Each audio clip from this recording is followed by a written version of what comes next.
You'll find them roaming all over, untamed. Some of them have owners, others don't. Ikikuuma wewe ni hivyo. Either ni mgonjwa au sio mgonjwa. But there are those who know why better life for dogs is important. Nakuya mapupa, ile nimekula soup fresh na ile miguu ya ng'ombe. Hizo mbwa mimi sikudanganya, hizo mbwa zimetusaidia huko. Zinakimbizanga hata zimeangusha watu wa pikipiki wakijaribu kuiba. Just how should dogs be handled? What are the dangers of stray dogs? The number one risk, of course, is attacks from these dogs. Rabies is not curable, and this is a disease that can be prevented simply by making sure our dogs are vaccinated every year. Yes, better life for dogs. That's the focus of our show today. And we go out of the ordinary to discuss how these canines should be handled and why it's important for all of us. And we will focus on Kawangware, informal settlements, and its environs as our case study. Welcome, I'm your host, Alex Chamwada, and we begin with our fact sheet segment. According to the Constitution of Kenya, the national government is responsible for the protection of animals and wildlife, but county governments are responsible for animal husbandry, animal control, and welfare. In Nairobi County, there is a law that is specific to dog handling.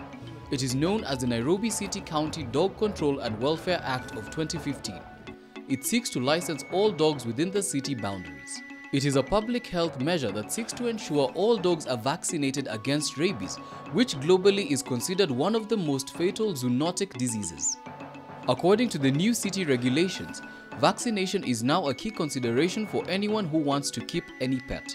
At the moment, all unlicensed dogs are regarded as stray, and the city county has the authority to eradicate them. The act also clearly defines kenneling and caging of dogs, which may or may not be inspected by the city county, but must meet habitable standards. With regards to dog barking, the law stipulates that any person whose dog barks for more than 6 minutes within an hour will be fined 5,000 Kenya shillings. Currently, there are no official statistics on the population of dogs in Kenya, as this was not considered in the last national population census. For the Chamwada report, I'm Michael Zimanji.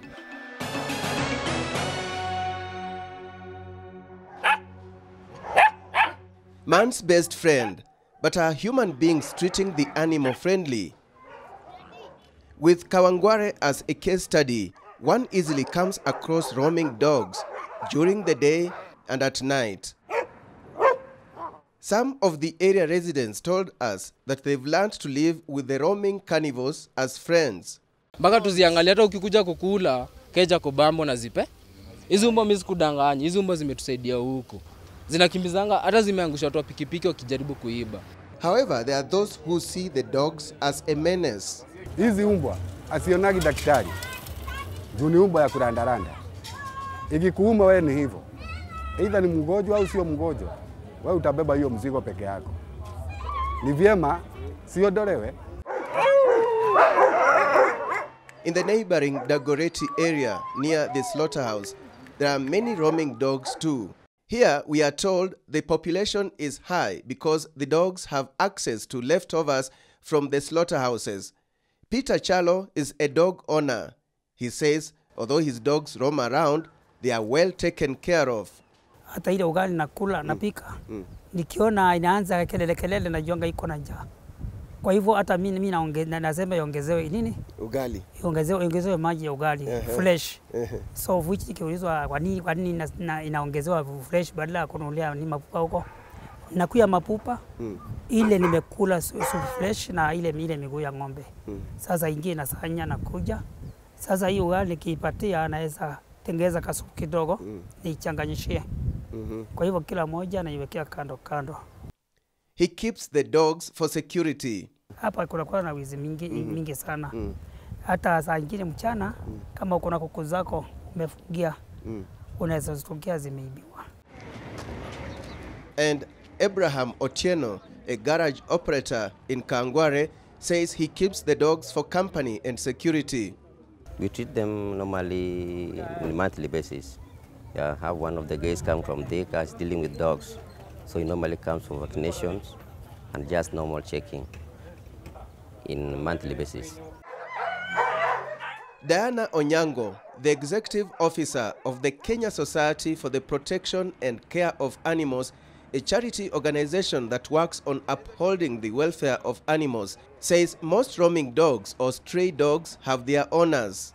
These animals end up in the streets as a result of irresponsible ownership. If we had people who are responsible dog owners, responsible cat owners, we wouldn't have so many stray animals. But what are the risks that come with poor management of dogs? The number one risk, of course, is attacks from these dogs, because if you find a dog that is, a dog that is unfamiliar to you, and you're also unfamiliar to the dog, if you approach the animal, it could be maybe you're just passing by it, and it feels threatened, it would naturally react and it would try and attack you. The most dreaded risk that comes with dog bites is the risk of contracting rabies, a viral disease that affects the brain.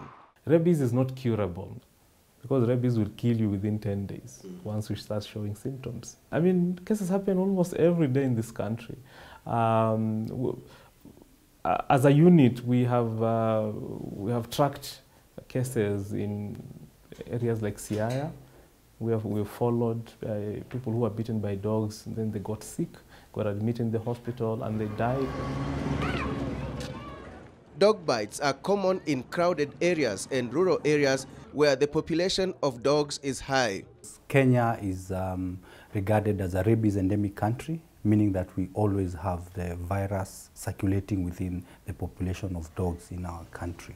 So research shows that we have approximately 2,000 rabies deaths in Kenya every year.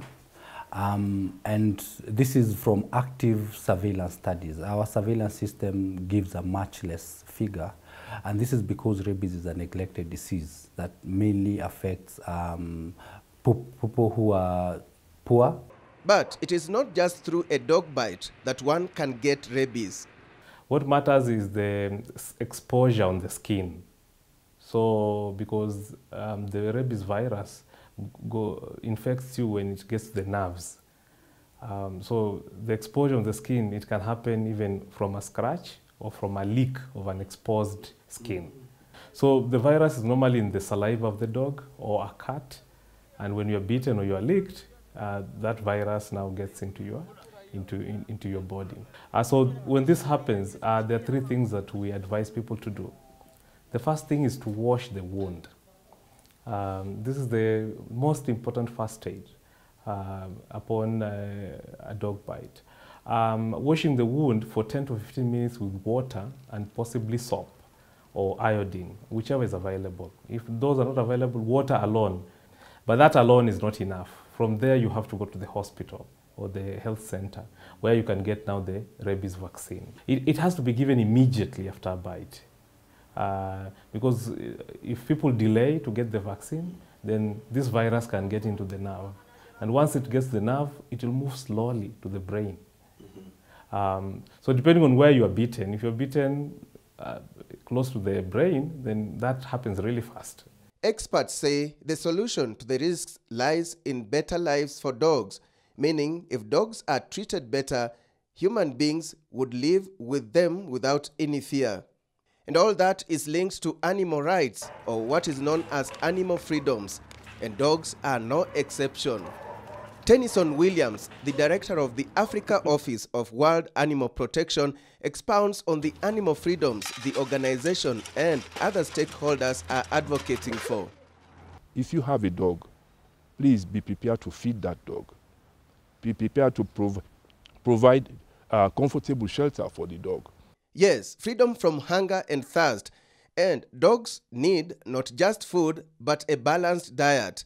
The other freedoms are freedom from discomfort, freedom from pain, injury, or disease, freedom to express normal behavior, and freedom from fear and distress. Every dog comes from somewhere. Somebody has reneged on their responsibility, because there are several reasons why a dog will end up being stray. Yeah, but many a time, they are own dogs. They have gone to the streets because of irresponsible behavior. They go look for food. They go away because they are not being treated well. Most dog owners in Kenya do not take vaccination of the animals seriously. But stakeholders are emphasizing that dogs should be vaccinated once every year against rabies and other diseases. And for us to eliminate rabies, make sure that there's no rabies in Kenya, we have to vaccinate at least 70% of all dogs, at least for 3 years consecutively. So we have a rabies elimination strategy that really advises the need to make sure that every single dog is vaccinated. And we call upon the county governments to make sure that the vaccines are available to the public, because we say rabies vaccination is a public good. It's something that we have to do for the public to make sure we get rid of this disease. The value of vaccinating dogs is because vaccinating dogs is very cheap compared to vaccinating humans. Because it costs up from 50 shillings to 100 shillings to vaccinate a dog every year. But it may cost you up to 10 to 15,000 to get 5 doses of the human vaccine, especially in the private sector. It's cost effective to vaccinate dogs. It's cheaper. It saves human deaths. Kulikuwa kumetangazwa kuna watu watasunguka wakizidunga shindano. So that's why kijana wangu sasa vile anafanya hapa karibu. Ndio ilibidi mimi nikuje mapema nijue kama zimepata. So lazima walikuwa waanzie upande wa Motoine, Kerigo, ndio wafike hapa Jua Kali. Sasa hata saa hii umekuta mimi kichomoka hivi. Nilikuwa nafika hapa Jua Kali, je, pengine kama kesho Saturday watapika pande hii. So by the way pande hii line yote iko mambo mingi sana. So kuna wale wanatembea kudunga sindano. Ilitangazwa kanisani. Sasa ile siku ya kila sehemu siku fulani kama ni paka kuna matibu na shindano itadungwa. Ni nani wanadunga? Ni watu wa KSPC I think. Yeah, lakini walipishi. For awareness on how to manage dogs, one is required to get the services of professional dog handlers or dog breeders. Animal welfare organizations like the World Animal Protection, whose Africa office is based in Nairobi, and the Kenya Society for the Protection and Care of Animals, KSPCA, also play a key role in raising awareness. KSPCA is based in Karen and has branches in Mombasa and Naivasha.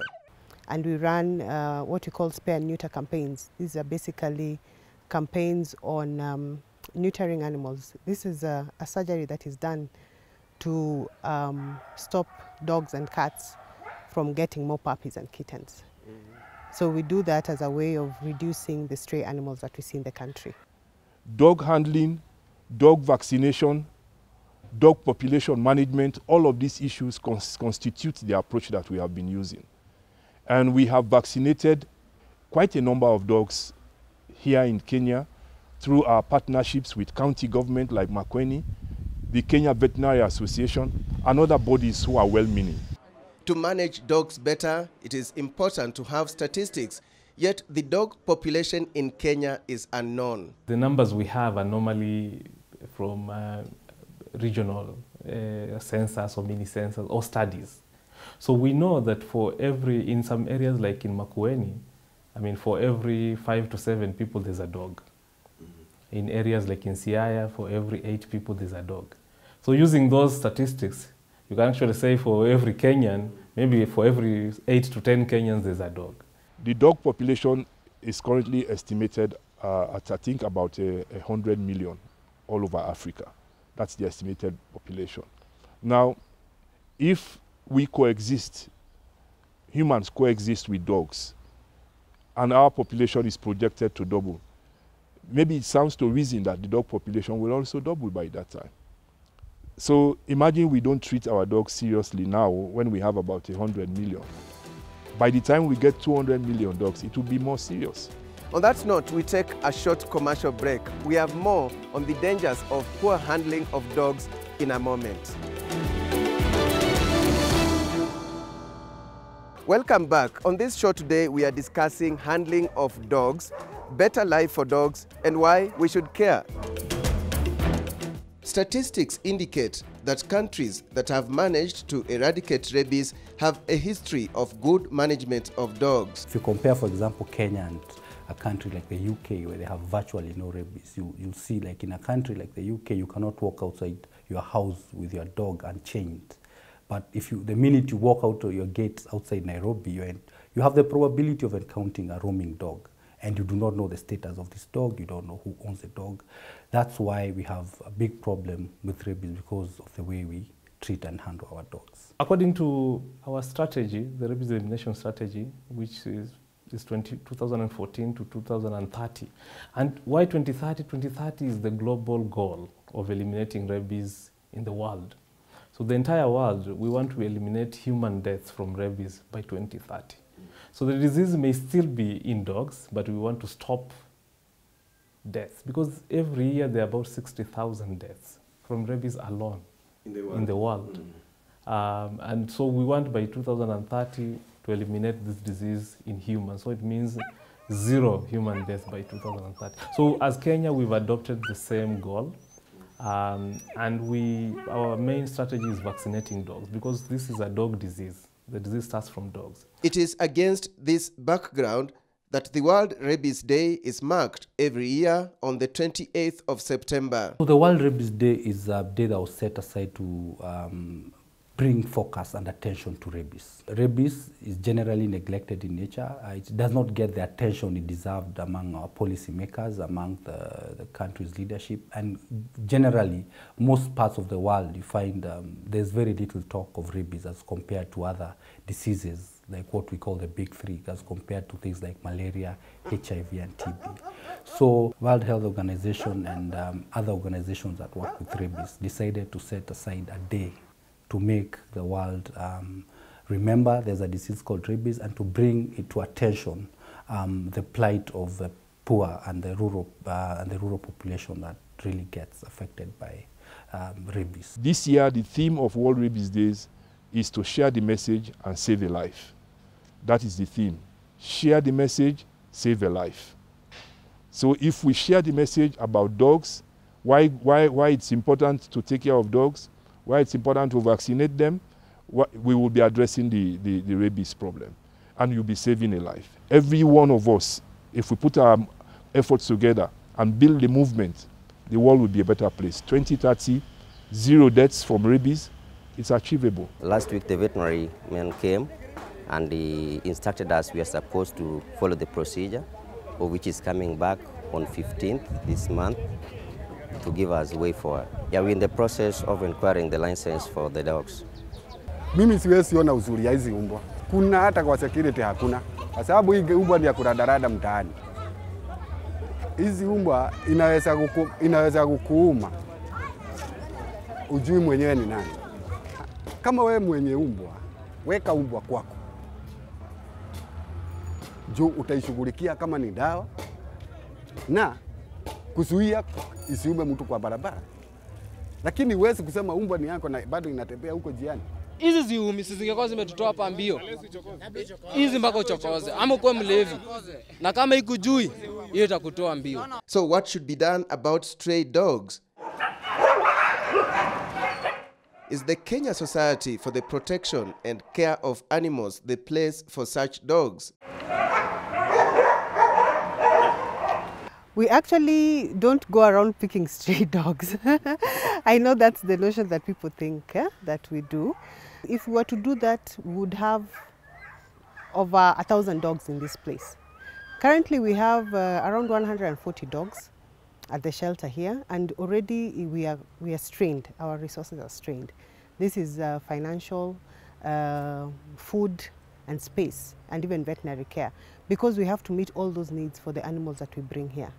And we have to make sure that the animal is healthy and goes to a new home, basically what we call rehoming.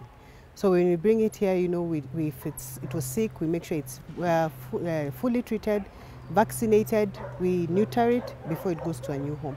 So, you know, there are so many costs that we incur to take care of an animal from the time it comes in to the time it leaves. So we don't pick stray dogs.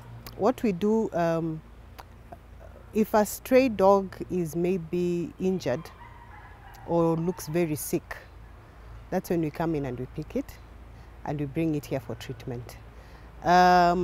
Because, as I said, there are some dogs that you will see roaming on the streets, but they are not homeless. They are roaming and then in the evening they go home.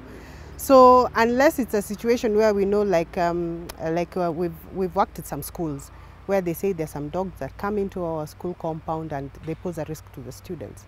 If it's a situation like that, we go in and we remove those dogs from the school.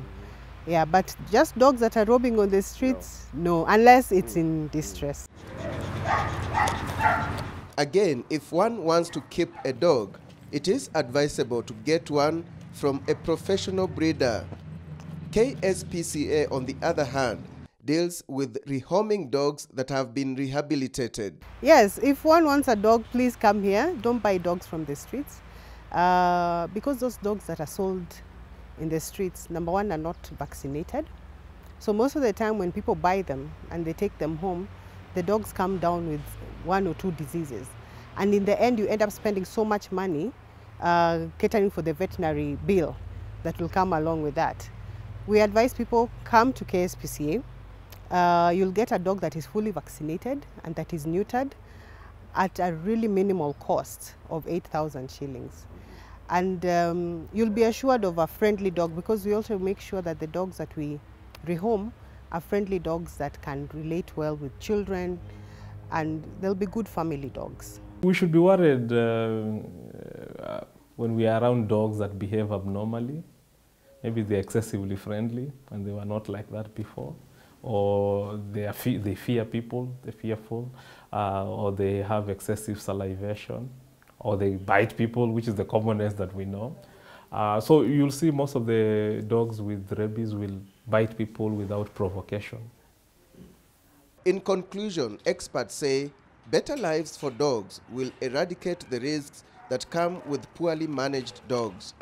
Dogs have rights and freedoms, and the key freedoms that should be enforced are freedom from hunger and thirst, freedom from discomfort, freedom from pain, injury, or disease, freedom to express normal behavior, and freedom from fear and distress. Those animals don't need human beings.